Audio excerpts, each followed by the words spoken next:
Bom dia. 1 Reis, capítulo 20. Livro de 1 Reis, capítulo 20. Ben-Hadad, o rei da Síria, ajuntou todo o seu exército e havia com ele 32 reis, cavalos e carros de guerra. Ele subiu, sitiou Samaria e batalhou contra ela. Enviou mensageiros à cidade para comunicar a Acabe, rei de Israel, o seguinte: assim declara Ben-Hadad: a tua prata e o teu ouro são meus, e o melhor de tuas mulheres e filhos também. Imediatamente o rei respondeu: que seja conforme tu dizes, ó rei, meu senhor, eu e tudo o que tenho estamos à sua disposição. Então Ben-Hadad, o rei da Síria, reuniu com mais 32 reis, cercaram, sitiaram Israel, Samaria, e enviou uma mensagem para Acabe, para o rei Acabe, Falou: olha, eu, Ben-Hadad, estou mandando dizer para você que o teu ouro, tua prata, o melhor que você tiver aí é meu, me pertence. O melhor das tuas mulheres e dos teus filhos também são meus. Dizendo: eu vou pegar tudo isso. Eu vou pegar o seu ouro, eu vou pegar a sua prata, eu vou pegar o que tiver de melhor em Samaria. Eu vou pegar as melhores mulheres que aí estiverem. Eu vou pegar os seus filhos que me interessarem. Tudo é meu. Acabe, como nós vemos, esse déspota era covarde, e como covarde ele falou: não, tudo bem, o senhor é meu senhor, o que o senhor quiser, o senhor pode levar tudo, o senhor manda, o senhor determina, eu concordo. Ele não teve a preocupação de querer lutar para defender o povo, defender as crianças, as mulheres, nem tentar impedir que a Síria levasse o patrimônio de Israel. Ele simplesmente concordou, falou não, porque ele era um medroso, ele era um covarde. Imediatamente o rei respondeu: que seja conforme tu diz, o rei, meu senhor, eis tudo que eu tenho está à sua disposição. Concordando, aceitando, falou: não pode levar. Os mensageiros retornaram ao rei e anunciaram: assim diz Ben-Hadad: eis que dei ordem expressa para tomar toda a tua prata, o teu ouro, tuas mulheres e teus filhos. Mas amanhã a esta hora te enviarei meus oficiais.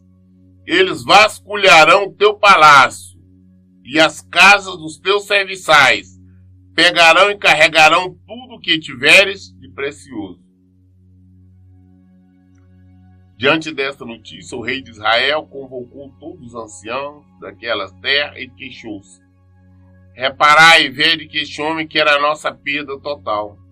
Exige de mim minhas esposas e meus filhos, embora eu não tenha recusado minha prata e meu ouro.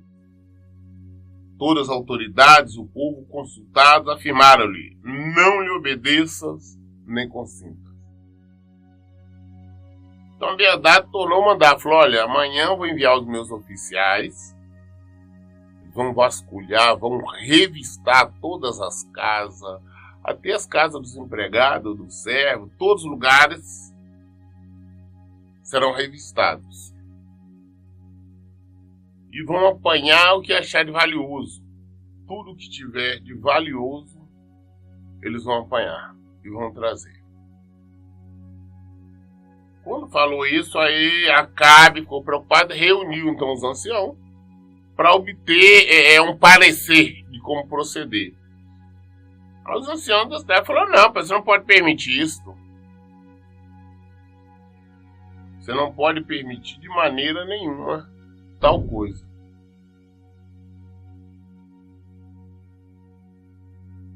Então ele disse aos mensageiros de Ben-Hadad: dizei ao Senhor, meu rei, farei tudo o que pedisse ao teu servo da primeira vez. Contudo, esta outra exigência não posso satisfazer. E os mensageiros partiram levando a declaração de Acabe. Então Ben-Hadad mandou seus mensageiros novamente com a seguinte advertência: que os deuses me castiguem com toda severidade caso reste em Samaria pó suficiente para dar um punhado a cada um dos meus guerreiros. Entretanto, o rei de Israel mandou o seguinte recado: dizei-lhe, não se gabe quem veste armadura como aquele que atira depois da batalha. Quando Ben-Hadad recebeu esta resposta, ele estava bebendo com os reis da sua coalizão nas tendas e ordenou aos seus oficiais: preparai-vos para a guerra. E eles prontamente se prepararam para atacar Samaria.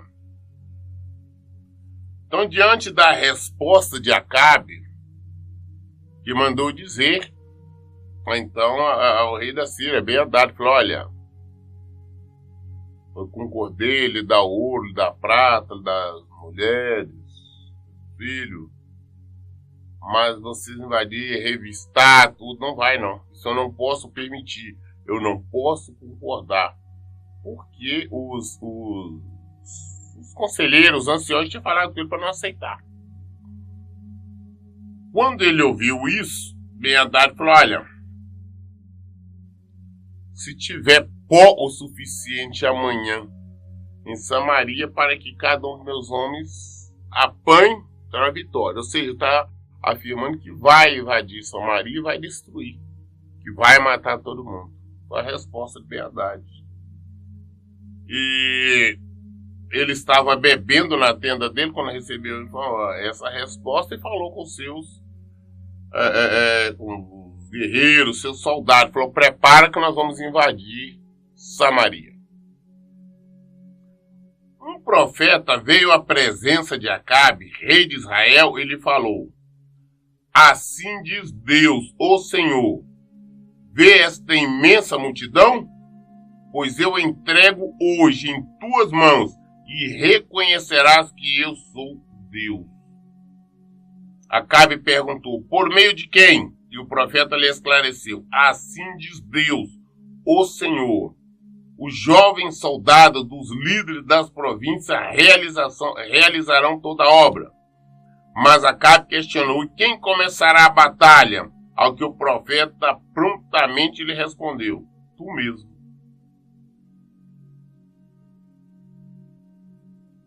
Apesar de Acabe, mais precisamente a sua esposa Jezabel, procurarem matar, destruir todos os profetas de Deus, como Deus tinha falado antes com Eli, ainda existia 7.000 que não dobraram os joelhos. Então um deles agora vai diante de Acabe, né? Deus mandou ele diante de Acabe e falou: olha, Deus está dizendo que hoje eu vou entregar essa multidão toda que você está vendo, eu vou entregar em suas mãos. Mas ele perguntou: mas por meio de quem? Ele falou: não, os jovens soldados, né, os líderes das províncias, é através deles. E Acabe disse: mas quem é que vai começar essa batalha?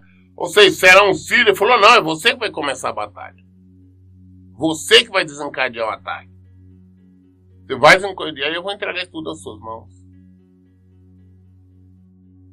Apesar de ele adorar os Baal, outras coisas, Deus, por amor a Israel, por amor a Davi, por amor à promessa, à palavra dele, ele ainda viu um profeta e falou: eu vou fazer isso. Poderia ser diante dessas circunstâncias, né? Acabe se convertesse, mas mesmo assim. Então, imediatamente, Acabe convocou seus jovens guerreiros dos chefes das províncias e somavam 232 homens. E depois deles contou todo o povo, a saber, todos os israelitas, eram um total de 7.000. E a tropa partiu meio-dia. Ben-Hadad, porém, continuava bebendo e se embriagando nas tendas. com os 32 reis que lhe eram aliados. Então os jovens cooperadores dos administradores das províncias avançaram primeiro. Alguns espiões mandados por Ben-Hadad informaram a ele que um grupo de soldados estava saindo de Samaria. Ele, no mesmo instante, ordenou: atentai, quer tenha saído com intenções pacíficas, quer venha para a batalha, capturai-os vivos. Os jovens guerreiros auxiliares dos líderes das províncias marcharam para fora da cidade com o exército na retaguarda. Eles mataram cada um seu adversário. Diante do ocorrido, os arameus, os sírios partiram em retirada, perseguidos pela tropa israelita. Mas Ben-Hadad, rei da Síria, escapou a cavalo com algum dos seus cavaleiros. Então saiu o rei de Israel, tomou os cavalos e carros de guerra e impôs aos sírios uma terrível derrota. Então, Acabe ouviu a palavra do profeta, em nome do Senhor, e reuniu lá os jovens líderes das províncias, todo o exército, que era um total de 7.000, mas esses líderes mesmo eram somente 232, e partiu para o ataque. Ben-Hadad estava juntamente lá com os outros 32 reis, bebendo, fazendo farsa, embriagando. Aí um dos espiões falou: olha, saiu alguns soldados lá de Samaria. Ben-Hadad falou: não quero nem saber, pode ser que teve em tempo pacífico, pedir paz ou nos atacar. Prendam eles, não matam não, quero eles vivos. Mas os soldados de Israel atacaram, mataram esses adversários e destruíram, causando uma grande derrota à Síria e os seus aliados. Eles fugiram, bateram em retirada, o rei conseguiu fugir, Ben-Hadad. Depois Acabe foi com o resto do povo, da tropa, recolheram cavalos, carros, né? Todas as provisões que eles tinham deixado para trás. Nós, diante de uma circunstância dessa, nós temos que observar que Deus agiu, mesmo Acabe sendo um pecador, um homem que não respeitava a Deus. Ele era devoto daquilo que a sua esposa Jezabel adorava, que era os Baal. Deus agiu. Então, diante de uma circunstância desta, era para ele se converter, aprender a respeitar, aprender a amar o Senhor, porque ele viu a ação de Deus. Mas também não é diferente, porque nós vemos a ação de Deus na nossa vida. Constantemente nós vemos Deus agir na vida das pessoas, milagres acontecerem. Mas também nós vemos as pessoas continuarem no erro, continuarem no pecado. Elas têm consciência do que aconteceu um milagre, um livramento, uma provisão, enfim, aconteceu algo na vida delas que sabem que foi Deus, que não foi natural. Mas mesmo assim elas não se convertem. Elas teimam em seguir o caminho do erro. Elas teimam em praticar a vontade da carne. Elas teimam para fazer a sua vontade. Quando nós fazemos a nossa vontade, nós caminhamos para a destruição. Então o profeta chegou ao seu rei de Israel e lhe avisou: vai, fortalece-te, atenta bem para as tuas atitudes, porquanto depois de 1 ano o rei da Síria voltará a atacar. O profeta voltou e falou: olha, você presta atenção agora, o rei, organiza, se fortalece, porque daqui a 1 ano a Síria vai atacar novamente. É preciso se preparar, organiza. Daqui a 1 ano, a Síria voltará para atacar Israel. Enquanto isso, os conselheiros do rei da Síria lhe encorajavam. Os deuses deles são deuses das montanhas, é por isso que eles foram fortes e prevaleceram sobre nós. Contudo, se o combatermos nas planícies, com toda certeza seremos mais fortes e sairemos vitoriosos. Portanto, deve tirar todos os reis dos seus comandos e substituí-los por outros comandantes. Também deve arregimentar outro exército de igual poder ao que perdeste, cavalo por cavalo e carro por carro, Nós lutaremos contra os israelitas nos lugares planos e certamente subjugaremos e venceremos a guerra. O rei ouviu o conselho deles e fez tudo conforme ele havia orientado. O povo, depois os soldados, guerrilheiros, os conselheiros, os anciãos da Síria, falaram com o Ben-Hadad, falaram, olha, eles venceram porque os deuses deles são deuses de montanhas. E lá estava na montanha, por isso que venceu. Nós sabemos que a Samaria, né, onde era Samaria, foi um lugar no alto. Aí falou olha, é por isso que venceram. Mas nossos deuses, se nós trazemos a batalha para as planícies, eles vão perder. Porque os deuses deles é só das montanhas, não é das planícies. Aí se organizaram para vir atacar Israel, desencadearam uma guerra nas planícies, com a intenção de vencer. Falou, com certeza agora nós vamos vencer. Na primavera seguinte, na passagem do ano, Ben-Hadad convocou todos os arameus e marchou até Afec para lutar contra os filhos de Israel. Os filhos de Israel foram mobilizados e providos de víveres, e logo depois marcharam contra eles. E os israelitas acamparam defronte do inimigo com 2 pequenos rebanhos de cabra, enquanto os arameus, os sírios, enchiam toda a região. O homem de Deus aproximou-se dos reis de Israel e profetizou-lhe, assim fala Deus, o Senhor, porque os arameus declararam, o Senhor é um Deus das montanhas, mas não tem poder sobre as planícies, eis que eu entregarei nas tuas mãos toda essa grande multidão, e saberás que eu sou Deus, o Senhor. Então, daí um ano mesmo, como o profeta tinha falado, os sírios então partiram para a guerra, para o ataque já prevenido, uma grande multidão de soldados e guerrilheiros. E agora eles não foram mais para Samaria, foram lá para Afec, desencadearam eles em Afec, que era planície. Israel saiu ao combate, aí ficaram acampados do lado de lá, aquela imensidão de soldados guerrilheiros da Síria, e do lado de cá, aquele pouco que era de Israel. Mas nisso o homem de Deus, o profeta, novamente chega para cá e fala, olha, como esses sírios falaram que o nosso Deus é só Deus das montanhas e não das planícies, hoje eu vou mostrar para eles e para vocês, vou mostrar que só Deus é o Senhor. Toda essa multidão vai ser derrotada.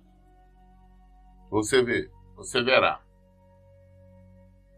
Nós também, às vezes, temos um pensamento estranho. Ainda hoje, existem umas crenças que realmente eu não consigo entender. Eu vejo pessoas, inclusive muitas delas, contarem histórias que para mim são fantasiosas. Pessoas que dizem, não, eu vou à montanha, eu vou subir ao monte para orar, lá Deus ouve. Tem pessoas que já disseram que lá acontecem coisas, acontece isso, bola de fogo, uma série de coisas. Nós temos que entender que Jesus só subiu ao monte para orar porque ele não tinha privacidade. Ele não tinha um lugar tranquilo que ele poderia orar sem ninguém incomodar, não estar pedindo ele alguma coisa. Então, mas Jesus nos ensinou, falou, quando você quiser orar, falar com Deus, você entra no seu quarto, fecha a porta e ora ao Pai que está em secreto. O povo continua subindo a montanha, achando, será que por estar uma montanha no monte, está mais próximo de Deus? Nosso Deus é Deus da montanha, Deus da planície, Deus de toda parte. O nosso Deus, nós temos que falar com Ele, principalmente na privacidade. Nós não precisamos reunir uma multidão, eu tenho que estar ali com a multidão orando. Não. Não temos necessidade de subir montanha. Não temos necessidade de subir monte. Oramos nossa casa. Queremos para que eu reuni com as pessoas. Reúne sua casa. Hoje eu vejo pessoas falando, não, estão subindo uma turma, subindo um monte. E é isso, é aquilo. Não. Eu não vou em monte, eu não subo montes. Eu oro na minha casa, oro no meu quarto, oro na igreja, oro na rua, eu oro andando, eu oro dirigindo, eu oro todo momento. O Ciro falou, só é Deus das montanhas, não é da planície. Mas Deus mandou o profeta falar, não, vou mostrar para ele que eu sou Deus da planície. Eu sou o Senhor, eu sou em toda parte. Durante 7 dias, estiveram acampados uns diante dos outros. No 7º dia travou-se a grande batalha, e os filhos de Israel exterminou num só dia 100.000 soldados de infantaria dos sírios. Os sobreviventes fugiram para Afec, mas as muralhas da cidade desabaram sobre os 27.000 homens que restavam. Ora, vendo tudo isso, Ben-Hadad fugiu para a cidade buscando refúgio. Ora no esconderijo, ora em outro. 7 dias ali, com 7 dias, o pequeno exército de Israel atacou. Mataram 100.000 soldados. 27.000 fugiu para Afec. O muro caiu sobre eles. Deus falou que ia trazer a vitória e trouxe. Destruiu, acabou com o exército sírio. Ben-Hadad ficou fugindo. No esconderijo, no outro desesperado.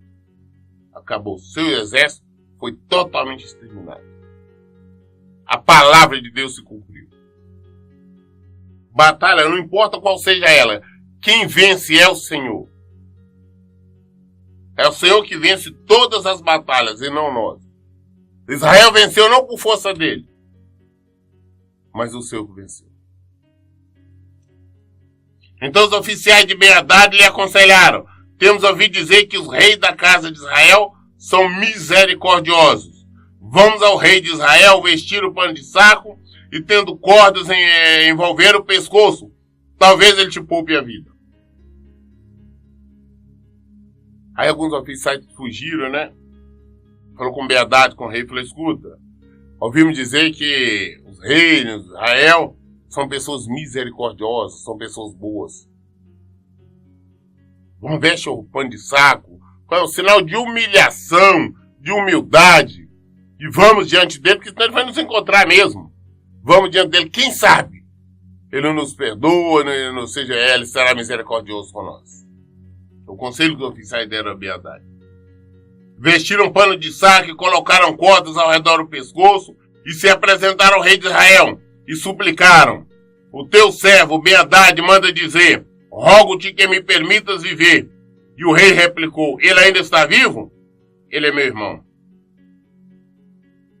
Os mensageiros interpretaram isso como um bom sinal e, sem refletir, aproveitaram o que o rei havia dito e acrescentaram: sim, isso mesmo, teu irmão Ben-Hadad vive.